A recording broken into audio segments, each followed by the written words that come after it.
This is the Diary of an Apartment Investor podcast. I'm your host, Brian Briscoe. I've got a great show lined up for you. We've got Neil Schoepp with us today. So, Neil, welcome to the show.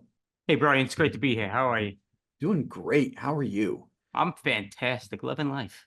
I love that. Fantastic. So do us a favor, tell us a little bit about yourself and how you got into, multifamily investing. Sure, I hit every kid's exacta. I'm from New York City.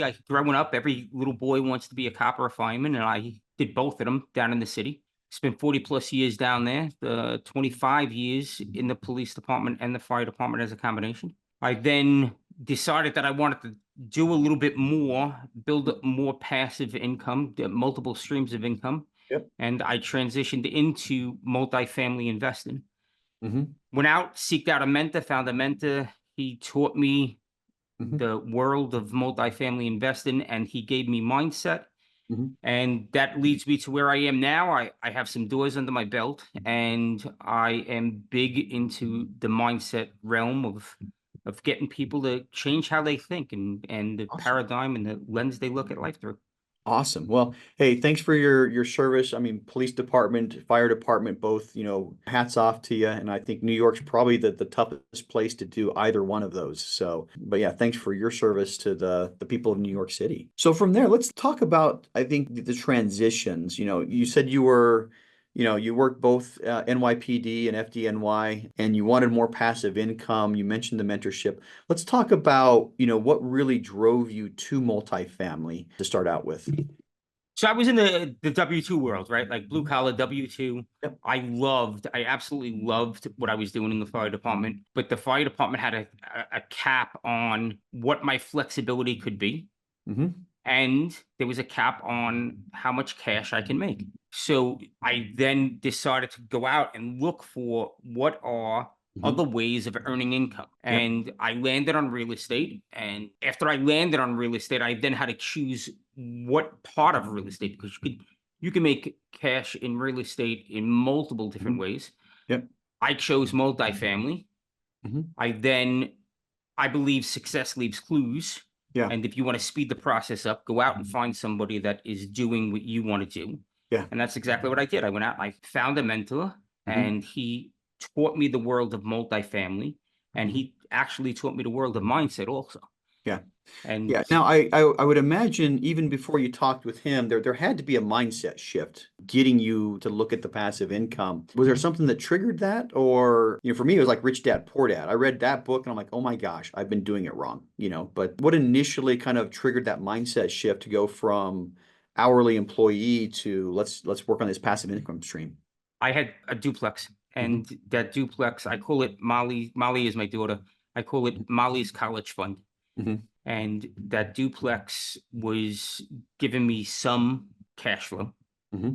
and I was self-managing it, so I was involved in it, but it was still passive, right? I didn't have to show up at a certain time on a certain day, Yeah. and somebody else wasn't telling me when I could take off from work. Mm-hmm. It was something that I was doing, and I was doing it so that Molly would have the funds to go to college. When I went to multifamily because of economies of scale.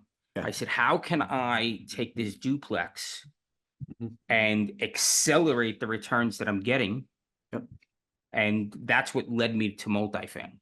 Yeah. Multifamily was the passive side of it, Mm-hmm. depreciation side, right? Like the tax advantages. There was just so much to it. And you can add rocket fuel to a duplex when you have multiple doors. Yeah.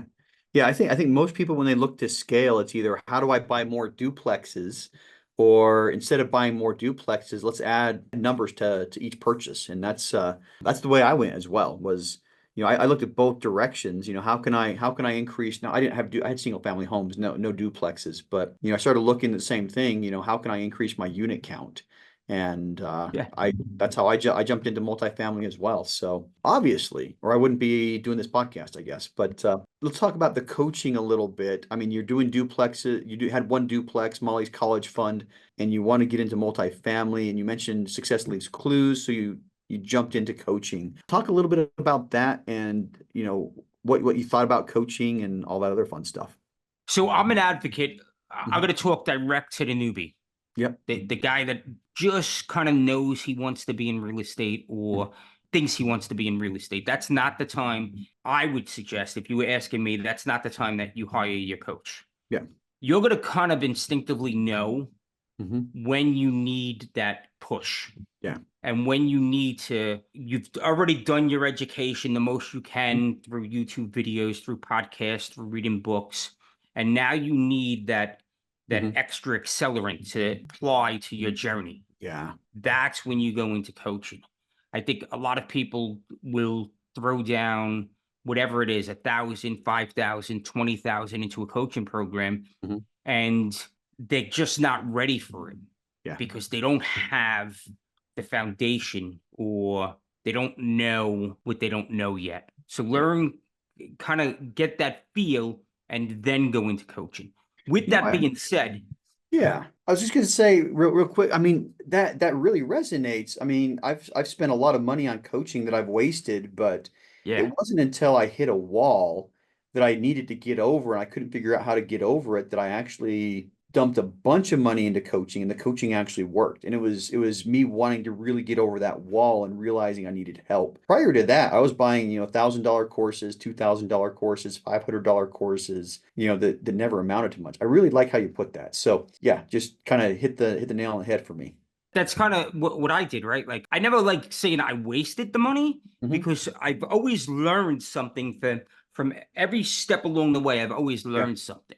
But when I look back and I connect all the dots, I'm saying, like, yeah, I would have been better off hiring that coach at this point, Right. as opposed to how early I did. And with that being said, the best move I made was hiring my coach. Yeah. Like joining that program, because that program then added to my foundation. Like, I had a foundation. I knew what underwriting was. I didn't necessarily know how to underwrite, but I understood kind of the concept of underwriting. Right. So when I had that foundation, when I went into that mentorship program, everything just made sense. And I was able to it really was the rocket fuel that I needed at that time. Yeah, yeah, and that completely makes sense to me as well. So coaching at a rocket fuel. Let's talk about, where you went from there, types and sizes of deals, and how your multifamily career, so to speak, progressed from there. So I go into the mentorship program, and that's where my mindset changed, right? Because now I'm surrounded with individuals that are doing multiple different things, Yeah. using multiple different strategies. And I'm like, well, I've read about this, but I've never actually spoke to somebody that actually pulled it off. Yeah. And now you're in that room talking to individuals. You go into events, you're talking to individuals that physically have done these things that all you've done is read about. And my mind just exploded. Yeah. Right. 1031 exchanges, whole life insurance policies, self-directed IRAs, blowing up your 401, all sorts of things. And all those things where you're like, I don't know if that's like really a good idea. Like, can that really work? But now you're talking to individuals that are actually proven that it works. And they're showing you, like, you're touring properties with these guys. Like, it works because they're actually doing it. That was one of the biggest mindset shifts that I've had, was attending my first multifamily conference. And, it's exactly what you said. It was finding people who've actually done it. And I remember talking with a guy. I'd actually met him right before the conference and had lunch with him, but he was at the conference. And I was really nervous about jumping into multifamily. And I remember him putting his hand on my shoulder, kind of literally spinning me around. We were at like the corner of one of the conference rooms. I am some of an introvert, so I like hanging out in corners. But I remember him saying, Brian, half the people that you are seeing right now have bought multifamily properties, and none of them are any better than you are. And that just, Yeah. clicked in my head. And fortunately, this was like at the very beginning of a 3-day conference, and there's lots of, networking events. And I just made it a point to start asking people. And I realized he was right. Maybe I'm a little arrogant to say that none of those guys are smarter than me, but what he said was true, is in that they're just regular people.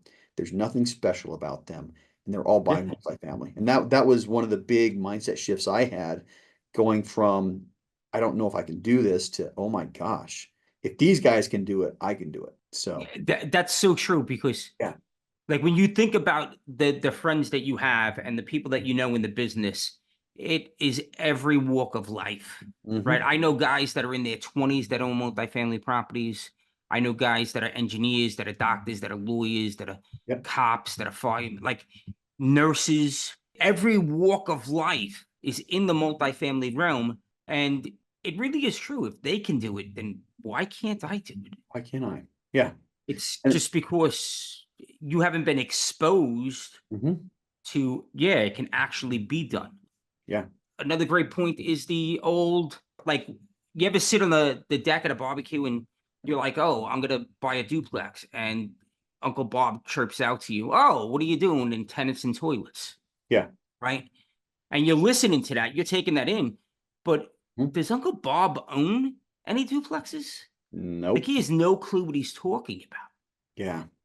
Where if you and I were there, I'd be like, well, it's nice to start with a duplex, but you might want to start looking at a 10 unit or a 20, or you might want to start looking at syndications Hmm. and joining a syndication, or building Yeah. out your skill set so that you can join the GP side of a syndication. Yeah. And it's just a completely different conversation that you have. You know, one thing my dad, now my dad is, I think, a very wise person.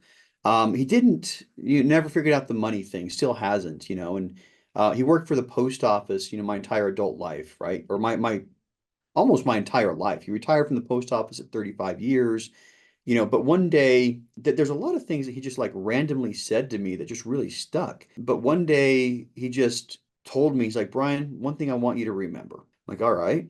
I was a teenager at the time. He's like, never take advice from somebody that isn't where you want to be, you know? Yep. And it kind of made sense. I'm like, okay. And at the time, what triggered this is his dad was giving him relationship advice, and his dad had been divorced 4 times, you know. And, anyway, that's the advice he passed on to me is like, never take advice from somebody that isn't where you want to be. And he went a little further and he's like, my dad's been divorced 4 times. If I take his advice on how to handle relationships, where am I going to end up? You know, I so know so yeah, exactly where you're going to end up. yeah, that point to taking advice from the uncle at the barbecue who's like, why do you want to do that? If they're not where you want to be, just my answer is be polite and ignore it. All right, so moving on from there, talked about the rocket fuel, getting around people. Let's move on with your story. So real estate's really powerful. Real estate for me, that duplex paid for Molly's college, right? Yeah. Like so much better than a 529 for Hmm. so many different reasons. Yeah. I joined a syndication. That syndication gave me so many tax benefits. So you don't necessarily have to own the actual real estate. You can join a syndication. And what I will say on joining a syndication as an LP Hmm. is make sure that you're vetting that GP team. Make sure that Yeah. you know that GP team. Follow that GP around. Don't go in on the first deal. Let that first deal go by. Let the second deal go by. See what their history is. See how they act. Hmm. Hang out with them for a year or two, and then you can write that check. Yeah. Because everybody's good in up times, but when the challenge comes along, I've seen GPs walk away from deals Hmm. and like lose a lot of money. Yeah. So just on the syndication side of things, if you're going to do that, if you're going to be an LP, just make sure you know who that syndicator is. He has the character that resonates with you. I'm in one deal that is really close to foreclosure. And talk about, sponsors that walk away. This sponsor has been reaching into his back pocket to make sure that the mortgage has been paid every month. Yep. And I can criticize all I want by how they've operated the property, but end of the day, this is a sponsor that I would invest with over and over and over again. Okay. Because I know that they're not going to walk away from the deal. Fortunately, this sponsor has deep pockets, and real, I mean, he needs deep pockets for this one. But yeah, that's one thing that I think is very, very important when looking at stuff like that. Without a doubt, like you're fortunate that you have a individual that is stepping up to the plate and taking responsibility. And there's plenty of syndicators out there that are like that, but there are also syndicators that just throw their hands up in there. And I'm not even talking about syndicators that purchased the property incorrectly. Mhm. I'm talking about market conditions that you just couldn't foresee, and it just got away from them. Yeah. Yeah, you definitely want the syndicators that are going to stay in. So I do like the advice, it's, don't jump into the first deal that you see, whether you're a aspiring GP or an LP, make sure you know the people you're getting into the deal with, because, Yeah. they're largely going to control the outcome. And, you want somebody who's going to do everything they can to make sure you have a positive outcome. So I love that advice. That's priceless. Ask them how many deals they took full circle. Hmm. Yeah. Yeah. Like, have they taken any deals full circle? Like, Hmm. it's all valuable information. Yeah, it all goes into it. You trust the sponsor. And in my mind, I think the sponsor is the most important thing, is the person leading the deal. I mean, a lot of people say real estate is location, location, location. I would say it's probably sponsor, sponsor, location when you're looking at syndications like this. The location does matter, but I think the sponsor matters a little bit more than the location. So, If the sponsor's on top of his game, the mhm. location's fine. Yeah, yeah, exactly. Good. Yeah. I mean, yeah, if the sponsor's on top of his game, they're not going to pick a location that's bad, so good point there. I haven't really thought about that, but I'm yeah, investing in the individual. I'm not investing in the deal per se. yeah. Yeah, that's how I look at it too. Now let's look a little bit at I mean, you talk about, mindset and how that's helped you out. Let's dive into that right now. What do you do to maintain your mindset, and how do you think mindset really helps people who are doing what we're doing with multifamily? Mindset's the one domino that knocks all the other dominoes over. If you were looking we're talking multifamily, right? So in the multifamily building, the actual physical structure, your mindset is the foundation. Your mindset builds your resilience, it builds your courage, it builds your confidence. Everything stems off your mindset. When I went into my multifamily mentor, he actually turned me on to mindset. And the first thing he told me was, go out and read this book. And the book was Energy Leadership by Bruce Schneider. And it spoke about the 7 levels of perception, which is something Bruce came up with. And those 7 levels are just how you interact and perceive the world. And if you could change how you're perceiving the way something happens, you're seeing it from a different angle, and then you're responding to it differently. And it's in that response where your freedom comes. That's it in a nutshell. The other big piece about mindset, how I look at mindset, this is another great mindset tidbit. We're here in the present because of decisions that we've made. We made those decisions in the past, right? So I decided that I would accept your invitation to appear on this podcast and share my journey with everyone. And now here I am on the podcast sharing the journey. Yeah. If that is true, and it absolutely is true, then the decisions we make today, right now, in this moment, is the past of our future. Yeah. So if you're aspiring to be a real estate investor, let's say, what are the actions you could take right now so that 6 months from now, people see you as a real estate investor? Yeah. I could build out my education. I could start calling brokers. I could pick a market. What are those things that a real estate investor does? Yeah. Start doing them right now, and then you will slide in to the role of being a real estate investor. Yeah. I love that. One thing that I always equate that to is a roadmap. If you don't chart a course, and I'm going to pull something out of Alice in Wonderland, right? There's a point where Alice talks to Cheshire Cat and says, "Which direction should I go?" And the cat says, "Well, where do you want to end up?"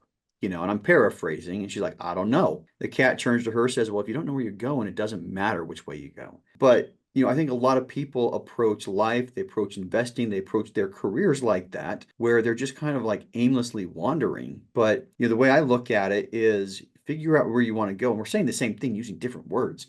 Figure out where you want to go and chart a course, Yes.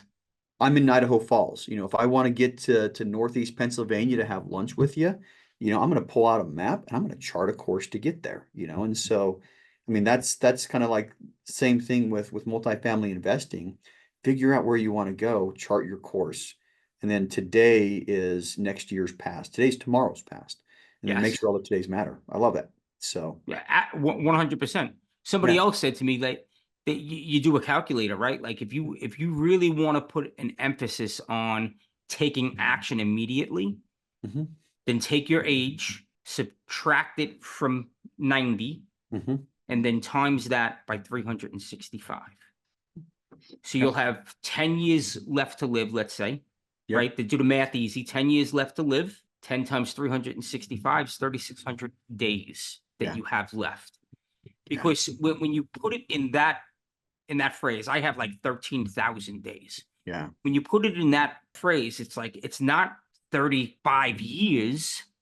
35 years sounds like a really long time. 13,000 days sounds like, holy, like, this is Yeah. going to be here tomorrow. And it just puts an emphasis on always taking action, Yeah. getting out there and doing the things that you want to do.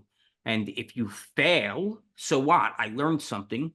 Let's go back to the drawing board, tweak it, and hit the road again. We've Yeah. done all of that. Like, another mindset piece. Watch little kids. I love little kids. Little kids never give up. You ever see a little kid at the park going up the slide the wrong way? Everybody's telling him, no, you can't do that. Don't do that. And the kid is trying and trying and trying and trying. And eventually he makes it. Same thing with walking. Little kids try and what they get up, they fall down. They get up, they fall down. They get up, they fall down. But eventually they walk. Yeah. We all have that in us. At some point in time, we lost it. Yeah. Watch the kids act like the kids. Like, make a decision to move in a direction and then keep moving in that direction. You're going to hit roadblocks, right? When you go from Idaho Falls to Northeast Pennsylvania, you're going to take I-80 right across the top of the country. But you want to know something? I-80 is going to be closed and you're going to have to hop on a side road. Or You you're might going to have to go up to 90, yeah, exactly. Yes. Yeah, exactly. Or, actually realistically, I'm going to get off I-80 before I go to Chicago because it turns into a toll road, and, I don't want to pay $2 every 5 miles, but, that's beside the point. It's been a while since I've taken that little stretch. I don't know if it still is a toll road there, but I do remember doing that once upon a time. But yeah, I mean, something else about the kids that I love, they don't know things can't be done, and I think a lot of times we get the mentality, and most of the time this mentality is wrong, that you can't do that, It's always wrong. Yeah, I can't do that. Kids don't have that inhibition of I can't do that. A lot of times we as adults, we do have that inhibition, and that's what's holding us back. Sometimes I wish, like I'll hear my kids say things, I got 5 kids, so I, get it from all different age groups, my kid might want to be president, and I'm thinking, yeah, that's not going to happen but it might, I mean, if you stop that by saying it's not going to happen, it never will. Right. So yeah, I love that, that just, if there was a way I could reduce a lot of my inhibitions towards, business, towards, everything else, it's, be like a kid, We tell our kids all the time, like, I want to grow up to be a baseball player. All right, Johnny, you could do that. Like, yeah, rah, rah, rah, rah, rah. Yeah. And then at some point in time, and that point in time comes around the age of about 13, all of a sudden we start telling them, you know what? You're not really that tall, Johnny. You can't go to the NBA. Like, you might want to think about doing something else. Why? Right? Like, there's point guards in the NBA. Yeah. And I would bet that most people who are in the NBA right now didn't really have a backup plan. Part of, I think, what made me successful in multifamily is I refused to make a plan B. I was active duty military. I was 3 years from retiring. Yep. And I mean, you got it on your wall. I burned the ships. I refused to make a plan B. 3 years out of retirement, I made the goal, by the time I retire, my multifamily income is going to exceed what I'm making in my W-2. And it did. It took 3 years to get there, but I exceeded my W-2 income by about $10,000 with multifamily, right? But if I would have had a plan B, I might have rolled to plan B. But every time somebody would ask me about it, it's like, no, there is no plan B. Well, what are you going to do if that doesn't work? And my answer is it's going to work. I'm not even going to think about what happens if it doesn't work. But, I mean, but yeah, that's kind of like the mentality I had to have to make it work. And for me, there was a pretty big downside if it didn't work, because I got 5 kids, I got a wife, I got 5 kids, and I didn't want to face that downside. So anyway, yeah. That pressure creates diamonds, right? Yeah. Like, you have that pressure.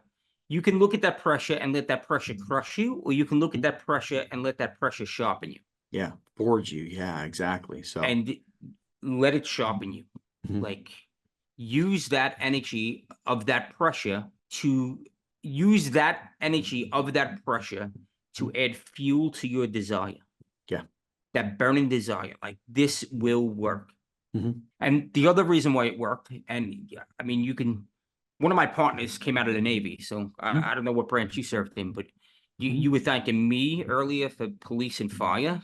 Mhm. Listen, I went home at the end of the day to my family. Like, you guys got deployed, and in Yeah. certain circumstances, like, you had like actual real live bullets flying at you Mhm. on a constant basis. Like, I always said, like, I can crawl down a smoke-filled hallway or Mhm. charge into a warehouse and do a search, but to Mhm. actually have bullets Yeah. that can fly at me at any moment is good on you.